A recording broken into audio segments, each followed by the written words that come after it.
команда композиторов и музыкантов работают над созданием песни, посвященной памяти всем воинам-тувинцам. Песня призвана увековечить мужество, самоотверженность и преданность наших защитников. Создать такой уникальный проект доверили режиссеру Ролану Оржаку.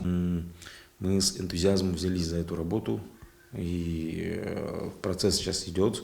Композитор создал музыку, создал некую форму, костяк именно в аранжировочном плане в нашей программе, да, в компьютерной программе. И, соответственно, он там сделал основную работу. Важность будущей песни невозможно переоценить, ведь она станет символом благодарности и уважения тем, кто стоит на страже Родины. Исполнить столь важную песню выпало молодым артистам, имена которых мы узнаем совсем скоро. Вся наша республика за это переживает, на самом деле.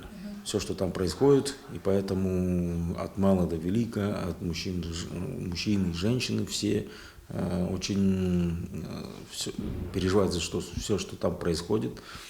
Вот, и поэтому мы решили, что там будет именно два голоса.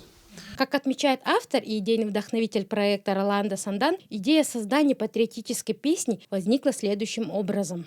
Идея создания этой песни, она возникла почему? Потому что на тот момент, когда мы составляли заявку, мы понимали, что в репертуаре наших современных певцов, ну и, по крайней мере, тех песен, которые я знаю, именно вот в таком формате патриотических песен не было.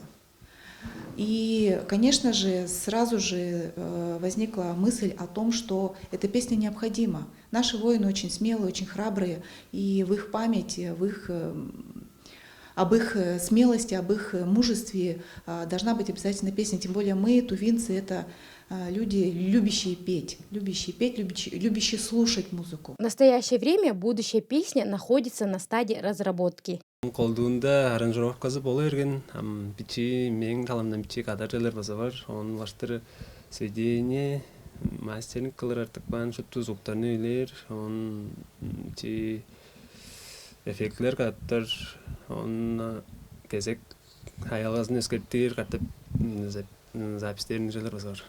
В скором времени мы все услышим песню, посвященную нашим бойцам. По услышанным нами отрывкам чувствуется, песня затронет до глубины души каждого жителя республики. Музыкальное произведение станет ярким свидетельством единства Тувы и неразрывной связи с теми, кто защищает нашу Родину. Долана Тумат, Марат Энмекей, 108 канал.